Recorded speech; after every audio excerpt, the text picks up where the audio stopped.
Now, if you've seen the Peter Hyatt video of his the Madeleine McCann subject, have you got a rough figure as to how many cases you've looked at?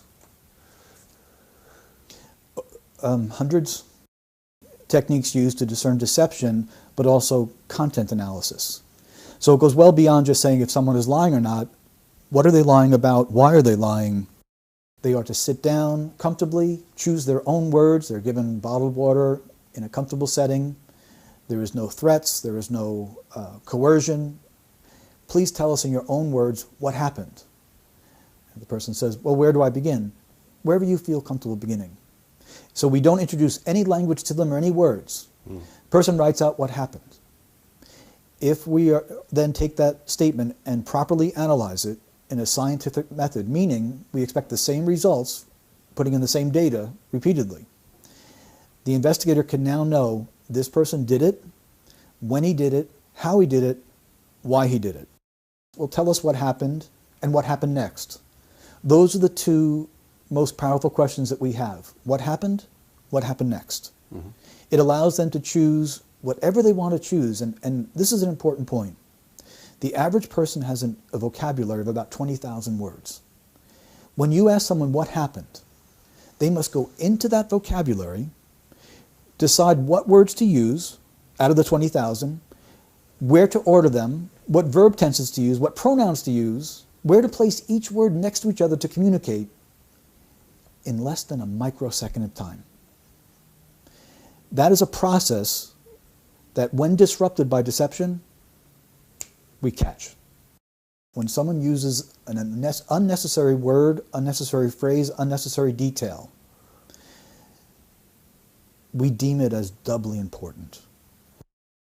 And when you ask them what happened, they must go into their memory, and when experiential memory speaks, it is very smooth and it goes in chronological order.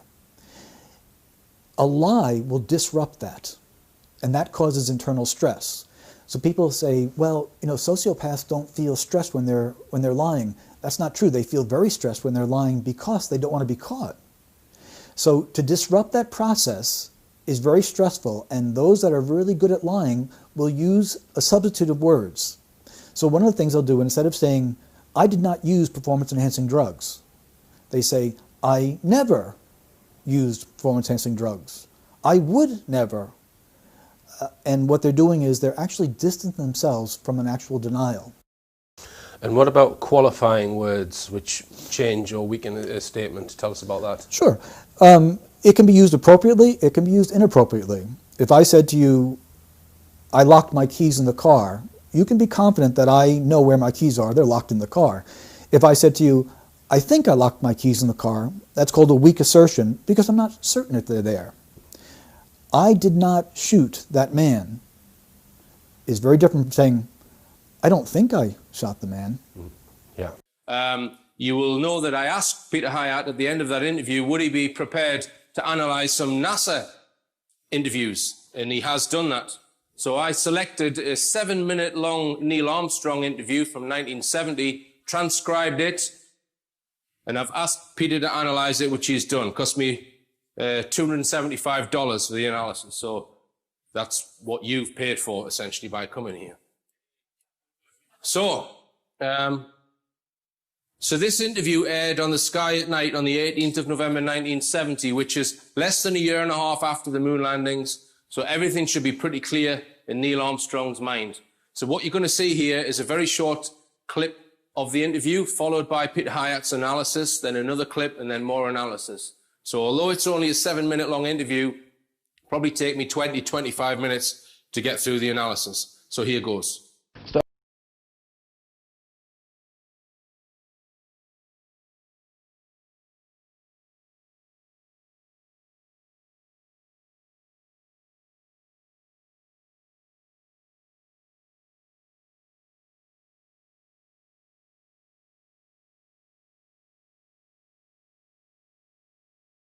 Earth and the Moon.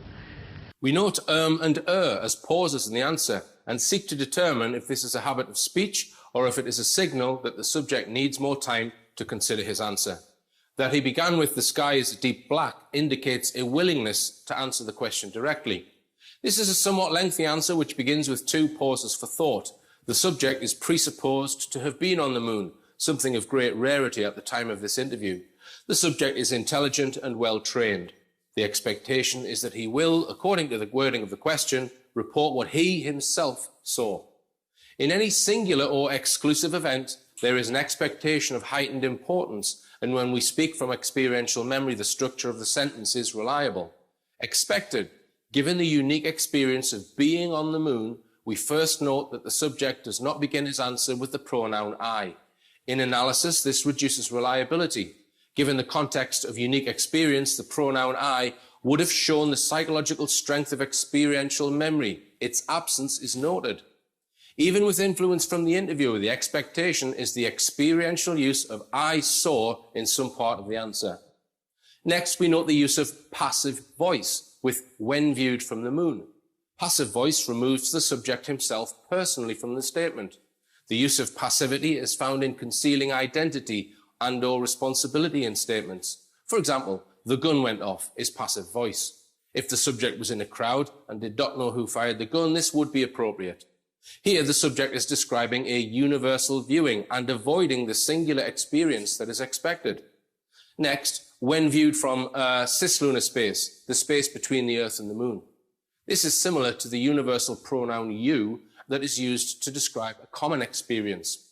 This leads to a question. Is viewing the space between the Earth and the Moon a common experience that listeners would readily relate to?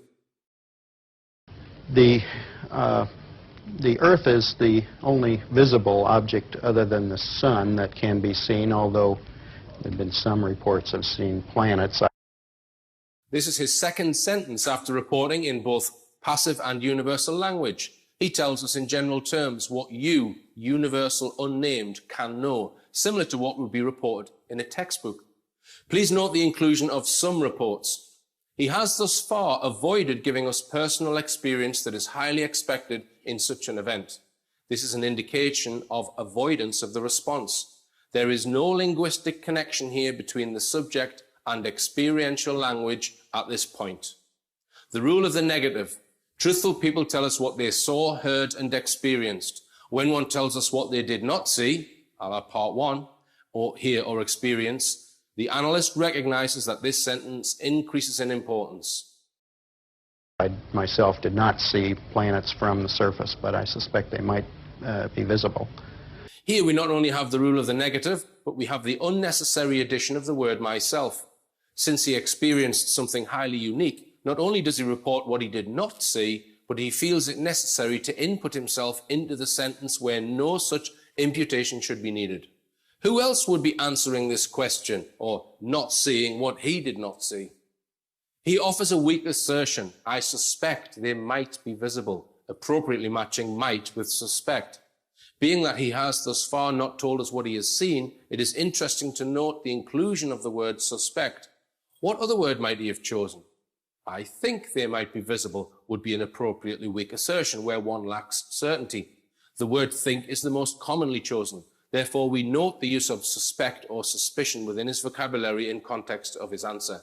We continue to wait to hear him tell us what he saw. The Earth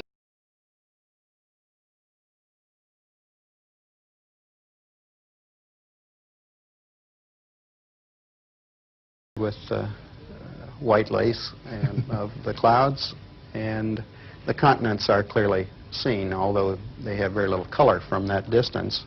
Okay, this is just an aside from myself. He said that from the moon, the Earth looks very small and remote. Now, the Earth is 4 times the diameter of the moon, and we're all used to seeing the moon in the sky and how big it is. So if you were to see something that big in the sky, would you call it small and remote? Here we have more sensory description, but we have not heard him tell us what he himself saw. The description is strong, but is not yet connected to the subject. This could come from him, or it could come from a book, or another's opinion. With such a stupendous history-making event, we expect to hear up-close personal language. Thus far, we have not. What about the sun? Could you see any trace of the corona?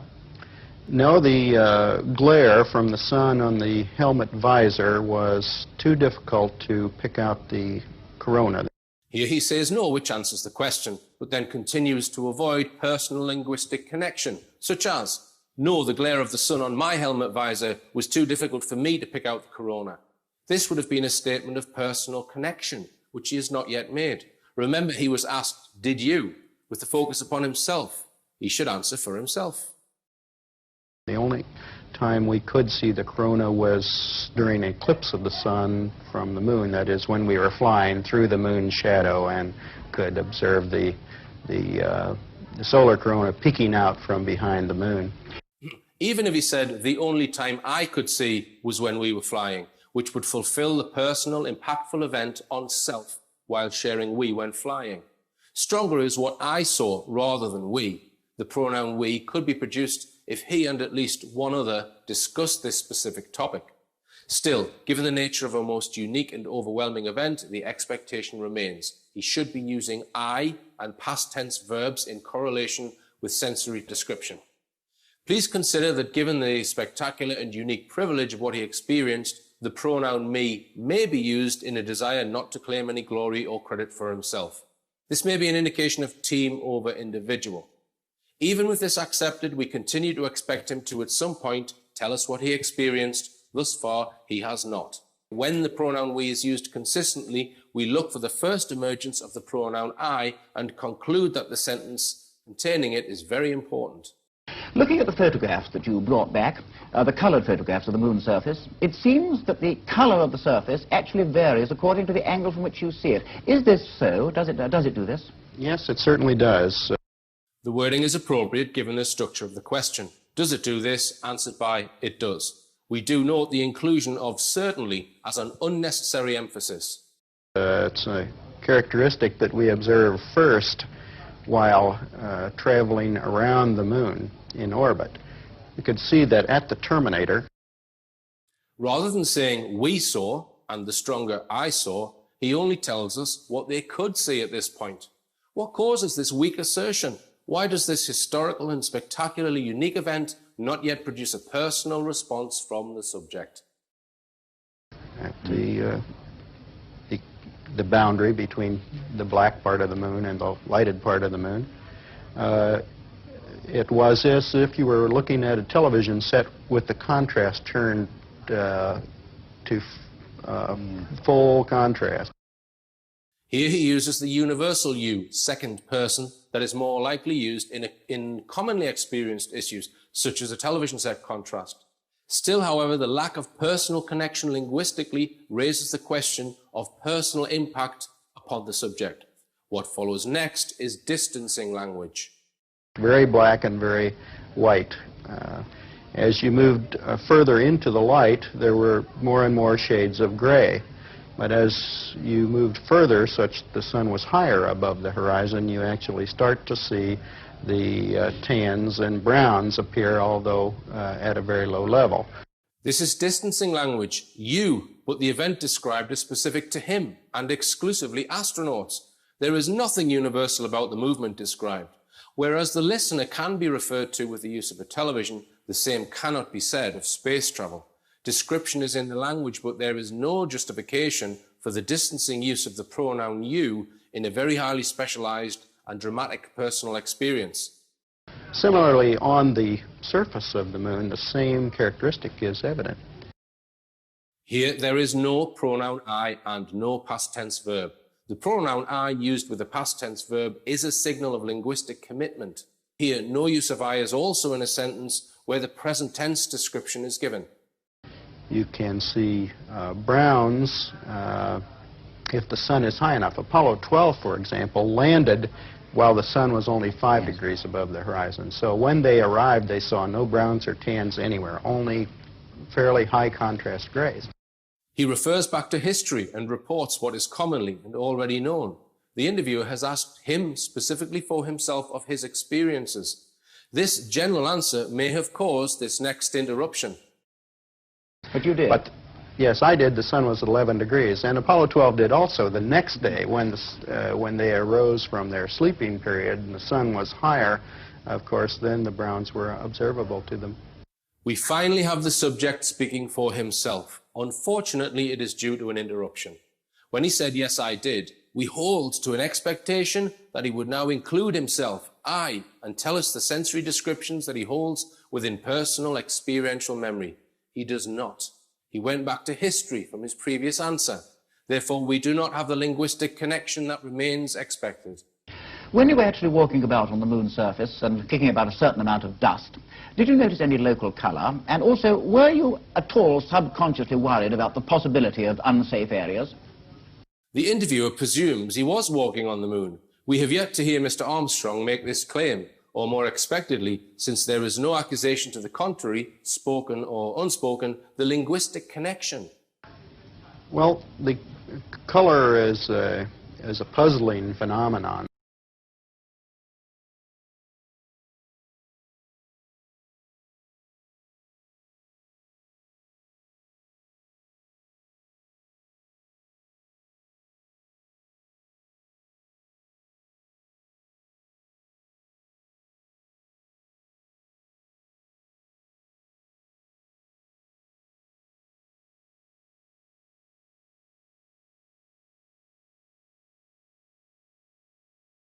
That there is, in fact, some color, but the optical properties on the moon are most peculiar. The theme of distance continues in the description of colour. First, he uses the self-reference that I've already mentioned, rather than engage in experiential memory. We note the first reference was also not first-person statement. Next, we note that he avoids telling us what he himself saw by using second-person universal you. You generally have the impression.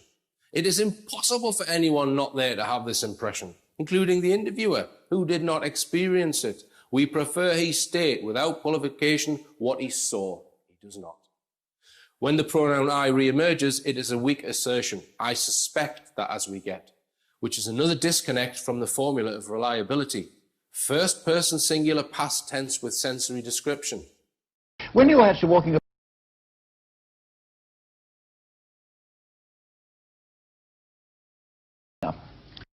Far things look quite near. The topic is sight. The one being interviewed is singular. We look for him to answer with I saw in some form. Sensory is very individual. When it is discussed, one may then say the thoughts or perceptions of another. But here he is interviewed alone and is being asked for first-person eyewitness account. He does not give a first-person singular account.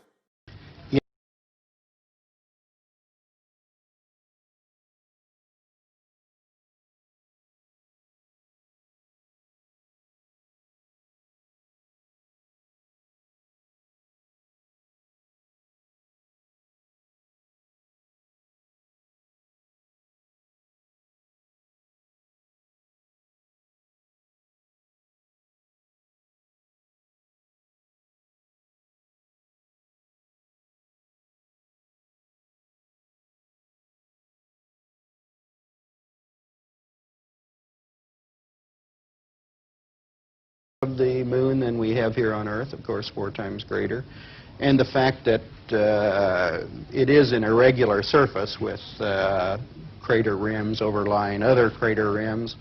You can't see the real horizon. You're seeing hills that are somewhat closer to you. There was a large crater which we overflew during our final approach, which had hills of the order of 100 feet in height, and we were only 1,100 feet west of that hill, and we couldn't see a 100-foot high hill from 1,100 to 1,200 feet away. Perception. He does not speak for himself, including in the realm of perception. This is to address the brain's interpretation of what was seen or experienced. He consistently in the interview tells us what we saw, we thought, we perceived, as well as what you saw, and so on. Although many of these topics were likely discussed, he should still be speaking for himself. This use of we is most unexpected. We must now consider that if he is not deceptive, why does he have a reason to join a crowd, even in personal experience and perception? Did you notice any obvious difference between the far side and the near side as you went round it? I mean, apart from the obvious differences in topography. no observable differences in color, but then the sun's angle was always somewhat different over there, so it would be difficult to make a general correlation. I would say the topography is the striking change. Of course, as all your viewers know, there are no seas on the far side of the moon, and it's all highlands and high mountains, big craters, so it's strikingly different from the... The weakness continues. I would say the topography is future conditional tense. Even in this singular opinion, he does not give a reliable connection. There's just one more thing I'd like to ask you. You're one of the very, very few people, I think, whose opinion on this is really worth having. In fact, there are only 4 of you. Do you think, from your knowledge of the moon, having been there, that it is going to be possible in the foreseeable future to set up scientific bases there on anything like a large scale? Oh, I'm quite certain that we'll have such bases in our lifetime. Somewhat like the Antarctic stations and similar scientific outposts, continually manned. Although certainly there's the problem of the environment, the vacuum, and the high and low temperatures of day and night. Still in all, in many ways, it's more hospitable than Antarctica might be. There are no storms, no snow, no high winds, no unpredictable weather phenomena that we're yet aware of, and the gravity is a very pleasant kind of place to work in, better than here on Earth. And I think it would be quite a pleasant place to do scientific work, and quite practical. Mr. Armstrong, thank you very much. And again, let me say what a tremendous honor and privilege it's been to have you with us. Thank you. Here we have the use of 2 personal connections, I, with both qualified. The first is, oh, I'm quite certain that we'll have such bases in our lifetime. Here he is not only certain, but calls upon the reinforcement of being quite certain. The second use is with a slight stutter on the pronoun I, which suggests the possibility of increase of nervousness. In analysis, this is called the stuttering I and is used to measure anxiety.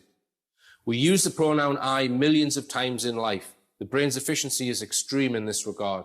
When a non-stutterer halts or stutters on the pronoun I, the commitment psychologically comes into question, with nervousness possibly moving into anxiety and tension.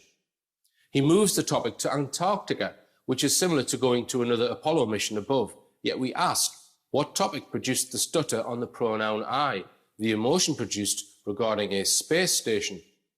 And I think it would be quite a pleasant place to do scientific work and quite practical. The emotion he relates to the future station is pleasant for a specific reason, to do scientific work. Why might this create nervousness or even stress?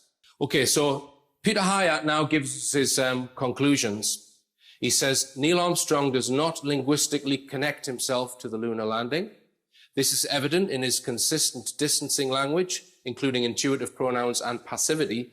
What may have caused this? So Peter Hyatt now gives 4 possibilities. Remember, he's a professional analyst, so he's covering his bases here with these 4 possible reasons. You'll see in a moment why I'm saying that. So the first possibility is that there is a security mandate. So Neil Armstrong's been told, you're not allowed to tell anyone about what you saw, right? The second is that this is his baseline. So in other words, he talks like this all the time, even when he's talking to his wife. So say his wife said, Neil, did you enjoy yourself at the pub? He would say, when you go to the pub, you do enjoy yourself if you have a beer with your friends. He goes around talking like that, right? So I don't put much credibility in option 2. Option 3, he's a liar. He's deceptive. Lack of commitment mimics deceptive language. The lack of personal commitment in context is stark. Like I say, Peter Hyatt obviously didn't want to put all his eggs in one basket. The 4th is unknown. Okay, so he's hedging his bets a little bit. But I know where my belief lies there. Personally, I think it's number 3. I don't think Neil Armstrong walked on the lunar surface. And you've also got to bear in mind here that Peter Hyatt is an American who completely believed the Apollo story. He wasn't aware of any conspiracy stuff before he did this analysis. So this is a 100% believer. Okay? So in his emails with me after he did this analysis, this is what he said. This was so unexpected that I ran it by another analyst. I grew up at age 7 with this account. There's a strong emotional connection with childhood national pride. The teachers repeatedly visited it, including newsreels. I did not expect this. I originally felt guilty wasting your money. Your money. But after the first few answers where he is linguistically nowhere to be found, I realized that there is more here than what is ridiculed. Heather too, that's his wife, who was also a trained analyst, is shocked. We both said the same thing. Things we dismissed as crazy years ago have been proven true more and more. We need to stay more open and explore.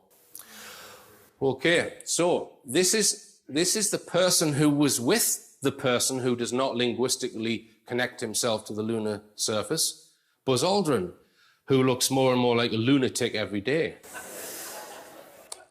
Now, the next interview I'm going to get Peter Hyatt to analyze is this one. Buzz Aldrin being interviewed by Bart Zabrell. This is a very, very different interview to the one that you've just watched, right? Because Buzz Aldrin is actually put on the spot and he's directly challenged. You did not walk on the moon. And in my opinion, he almost admits it. He says, we were on a flight. You need to ask NASA. So I suspect that the transcript from this interview is going to throw up more than that previous one. Okay, so what's going on here? If they didn't land Apollo 11 on the moon, did they land 12 or 14 or 15? Because there are 6 missions that NASA claim landed on the moon. Did any of them go? Were they getting a bit nearer each time? Well, let's present some evidence from Apollo 17, the last mission which supposedly landed on the lunar surface. Here are 2 photographs from that mission. If we look at the top one, we've featured this on Rich Planet before, but I think it's important to go through it again. So what we're led to believe here, if you just look at the top image, is that the lunar lander's come down, it's landed on the lunar surface, the astronauts have got out, they've climbed down this ladder, and they've walked towards the camera. One of them's turned round and taken a snapshot of the lunar lander with some hills in the background. They've then continued walking in the same direction, 150 meters. One of them has then started doing a little experiment. The other one turns around and takes a photograph of him with the background. So you can see the lunar lander here in the 2 shots. Now just look at the backdrops. Look how similar they are. Look at Hill B here with this shading on it. What are the chances on Earth if me and you get out of a car and I take a photograph of the car and then we walk 150 meters down the road and I take a photograph of you with a car in the background? What are the chances of getting an almost identical backdrop, right? Now, a skeptic contacted me and said, no, the backdrops aren't identical if you look very closely. There's slight differences in shadows and things here. Well, if what they tell us is true, that it was front screen projection system that was used, i.e. thousands of tiny beads reflecting an image, perhaps these images were also taken on a different day, you are going to get differences. They're not going to be identical.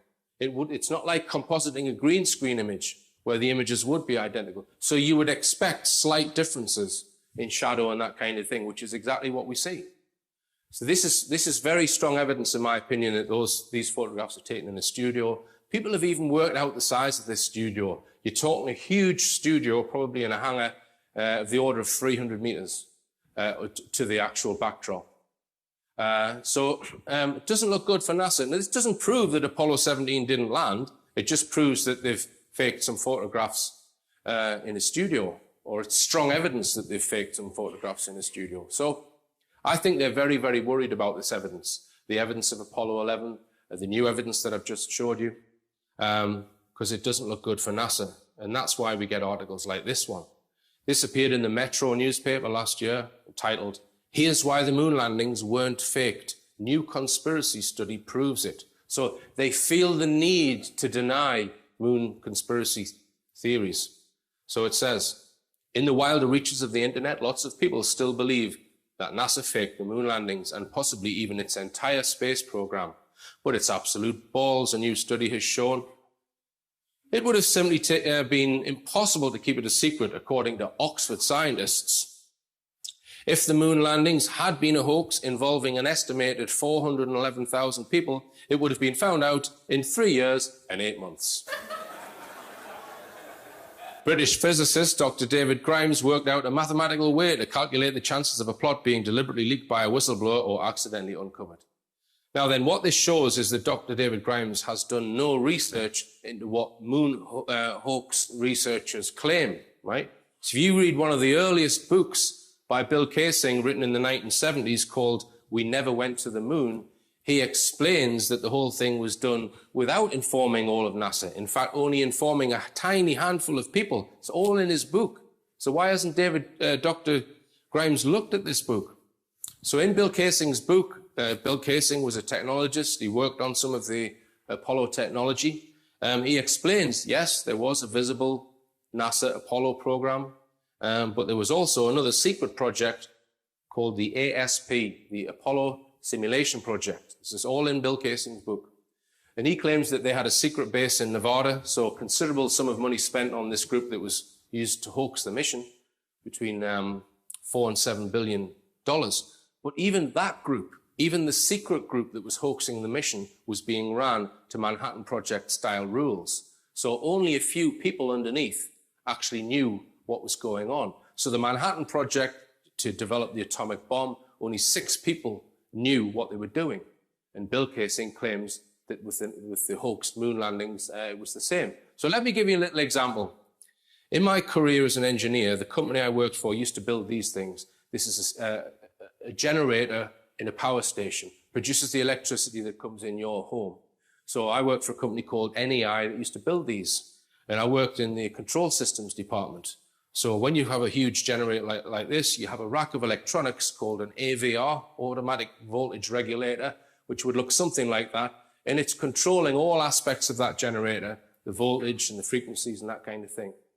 Now, what you do not do is build your control system and just plug it in and expect it to work, because these cost millions of pounds to build. So what you do is you build a simulator. So it's a box of electronics which will emulate in every respect that piece of hardware, that 500 megawatt generator. And in my time at NEI, this is one of the projects that I was involved with. There's the specifications, Richard. There's an electronics lab. Go ahead and build the generator simulator. So once that's built, the AVR, the control system, is then plugged into it and then is used. So the simulator is used to test and debug the control system. So you know that it's all working correctly because you've proved it with a simulator. And only then do you take it to your power station and then you know it's going to work. So the point I'm making is that simulators are a very important part in engineering. They're used all over the place. I've worked on 2 or 3 different simulator projects in my time as an engineer. Now, if you consider the control desks at NASA for these various Apollo missions, some of these desks might be just monitoring things on the mission. Others might be actually sending data to the mission and controlling things. So all this technology would need to be tested. You wouldn't just build these desks and then use it live on a mission. You would build a simulator. So that simulator would simulate everything in the Apollo rocket, and it would simulate all of the communication data. Now, that simulator might be in the same room. It could be in a different city because it's a comms simulator. But the point is, engineers would be tasked to build a simulator to test the control room. Now, those guys would not be told, hey, we're going to use this to fake the mission. But that technology that they had built could well be. So the same applies to the sets. They wouldn't, if they're building these 300-meter sets with their front screen projection systems, right? They're not going to tell all the guys building them what they're for. Well, we're hoaxing the mission, lads. Come on, we put the front screen projection up. They don't. That's not how they work. They're told, well, this is for publicity. Okay? So that's how it works. And it's all explained in Bill Kaysing's 1970s book, We Never Went to the Moon. So as I say, Dr. David Grimes has done no work, no research. So I wrote to Dr. David Grimes to tell him this, and I didn't get a reply. So I explained to him what I've just explained to you, and I sent him a link to this book, little booklet that I've written all about Mars. Because as you may know, you may have seen some of the programs on Rich Planet. I've been working on this for a number of years now, and I'm fairly convinced now. It is a hypothesis, so I wouldn't stake my life on it, right? But I'm fairly convinced that none of the rovers and landers that they say they've sent to Mars landed on the Martian surface. I've challenged anyone to read this book and then after it think that they're on Mars. And in my opinion, it's been done in a very similar fashion to how they did it with Apollo, where all these guys here who really did build a rover, and they really did send it to the rocket, etc., but it never went to Mars. But all these guys believe it is on Mars. That's how the conspiracies are run, in my opinion. And I communicated with this guy, Robert Manning, senior engineer on the Curiosity project, and he agreed to answer any technical question that I put to him. So Andrew Johnson and myself, we drafted up 26 questions, and he answered one question and ran away from the rest. So if you want to read all of those questions and the emails that I've shared with Robert Manning, it's all in that book. And you can decide for yourself whether you think they're lying or not. Okay, and just this Sunday just gone, I noticed I was filling my van up with petrol on the way here, and this is the front page of the Sunday Times, after I've just presented this new Peter Hyatt research, yeah? Front page of the Times, the last men on the moon win 2 tickets to see the astronauts. Is that a coincidence? Makes you laugh. So I'd like now to add some additional information that I've recorded after the talk. I just want to bring people's attention to this film, Operation Avalanche, because in my opinion it's a very clever piece of disinformation. The film itself follows a group of CIA operatives who are spying on NASA, and they accidentally discover that NASA, or a small part within NASA, is planning to fake the moon landings. Now, in my opinion, this film speaks to 2 distinct audiences. The first audience that it speaks to is the audience that already believe the moon landings were faked.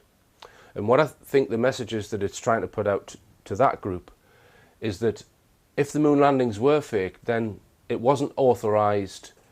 You can't blame the government or NASA or the CIA or intelligence agencies. It was a renegade group within NASA that nobody had control of. So it's trying to dispel any blame from the current system.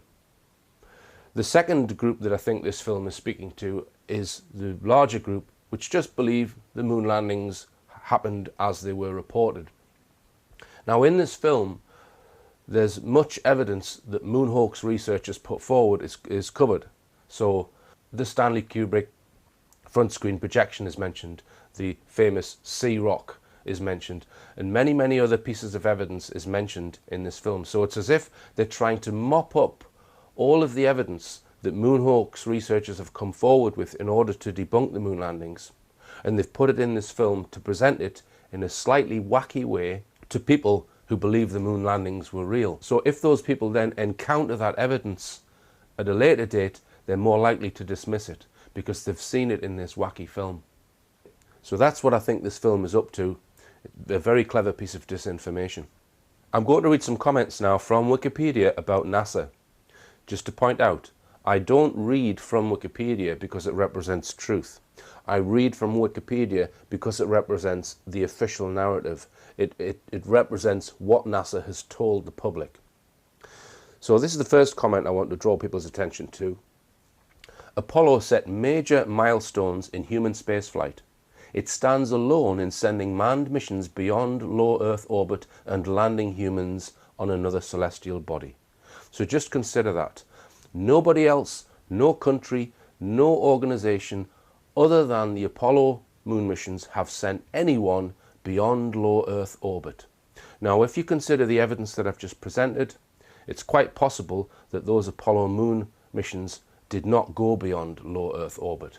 So what this is telling me, at least in the white world, the acknowledged space projects, possibly none of them have gone beyond low Earth orbit. Here's another quote from Wikipedia. The first manned flight of Orion, that's the new rocket that they're developing, and SLA, Exploration Mission 2, EM2, is to launch between 2019 and 2021. It is a 10 to 14 day mission planned to place a crew of 4 into lunar orbit. So it's going to take them till 2020 just to get a man to orbit the moon. Now, according to NASA, there were 8 missions in the 1960s which orbited the moon with men in the spacecraft. That was 50 years ago. So why is it taking them up until 2020 to do the same? In my opinion, this is more evidence that those 1960s missions probably did not go anywhere near the moon. Here's another quote. On December the 4th, 2006, NASA announced it was planning a permanent moon base. The goal was to start building the moon base by 2020, and by 2024 have a fully functional base. In 2010, President Barack Obama halted existing plans, including the moon base, and directed focus on manned missions to asteroids and Mars, as well as extending support for the International Space Station. So that's very, very unusual. What he's done, he's cancelled this moon project and replaced it with much more far-fetched or much more difficult projects, landing someone on an asteroid or on Mars. So again, I think this could be evidence that we haven't been, at least in the white world, we haven't been beyond low Earth orbit. And that brings about the question, is there some sort of constraint? Now, I've spoken about NASA, and I would suggest that NASA's projects, some of them are fraudulent, not all of them. I think some of the unmanned projects have been real. I think the space shuttle was real. I think the International Space Station is real. But I'm very doubtful about whether Neil Armstrong walked on the moon, and I'm very doubtful about whether any of the Mars rover missions are real. So NASA's running frauds, in my opinion. Now we come on to NATO. NATO, a very different organization, a military organization which includes many nations. Now, ostensibly, NATO is there to protect those nations from threats from people outside of NATO.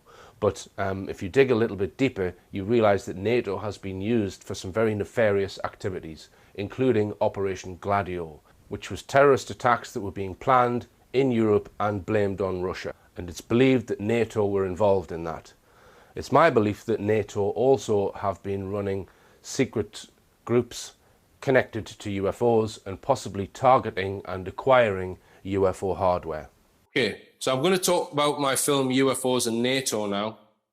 This is a very dark film, and I'll just quickly summarize it for those of you who haven't seen it. I produced this in 2014. In 1997, a military guy came forward and gave some information to UFO researcher Derek Goff. And he told him that he'd been working in a black ops unit called Find and Secure. So this guy would be, he would be sent to another country in a jet, and they would be then given a helicopter and they would be on standby. And this other part of NATO would be targeting UFOs.